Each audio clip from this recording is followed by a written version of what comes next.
The lead inside a pencil isn't actually lead. It's mostly graphite, which was discovered in England in the mid-1500s, giving birth to the pencil industry. In 1795, a French chemist invented a new type of pencil lead, made of graphite powder and clay fired in an oven, making it possible to produce leads with different hardness.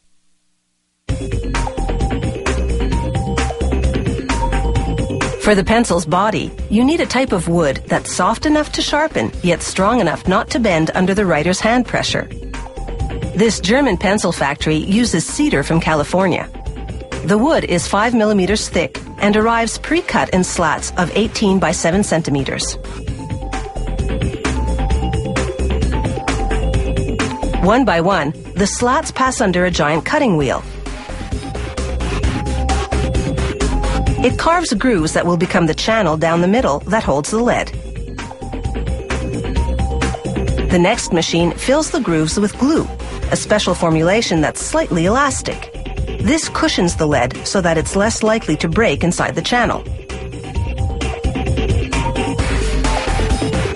Every second slat moves on to another conveyor belt. The ones that stay on this line head toward the machine that lays in the lead.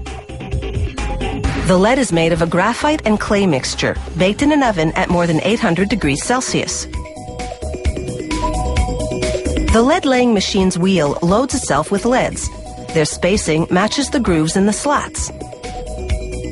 It's the same process for colored pencils, only the leads are made of wax, clay, and pigments, with no baking required.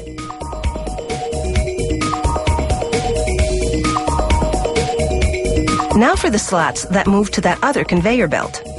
An automated arm flips each one over, slides it across a glue applicator, then drops it onto a leaded slat on the other conveyor belt.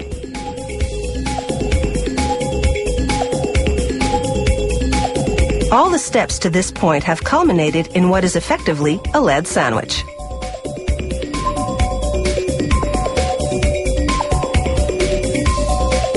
Now a plunger squeezes those sandwiches together with a full ton of pressure. It compresses them for an hour while the glue dries.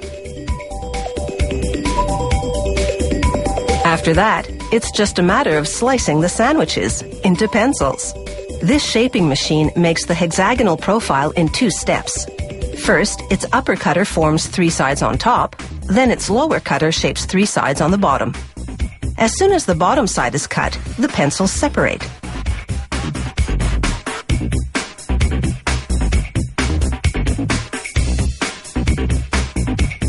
A worker pulls a sample pencil from each batch coming off the line and manually sharpens it to spot check lead quality. Then he applies force to the tip until it breaks. For a pencil to pass this strength test, it has to withstand at least 2 kilograms of force. Now it's time to dress that bare wood.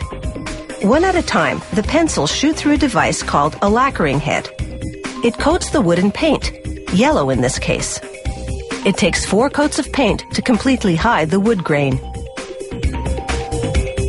A 5th lacquering head paints a black stripe, this company's trademark. Then a 6th head seals the paint job with a transparent lacquer. From the paint line, the pencils make their way to a stamping machine. At an astounding rate of 500 pencils a minute, the machine heat transfers foil lettering from a plastic film to the painted wood. Last stop, the rubber tip assembly machine.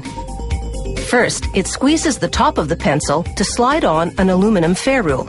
Then it inserts a rubber eraser into the ferrule's other end and squeezes that tight. European-style pencils have a painted cap instead, the color indicating how hard the lead is. After a coat of transparent sealer, the pencils take a series of dips in the first color, then once that dries, in the second color. The final coat is a high-gloss lacquer.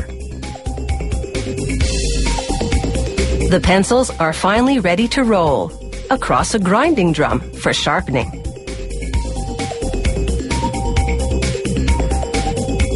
By the time they roll off, they're pointed perfection. Looking as good as they perform, today's pencils sure have the right stuff.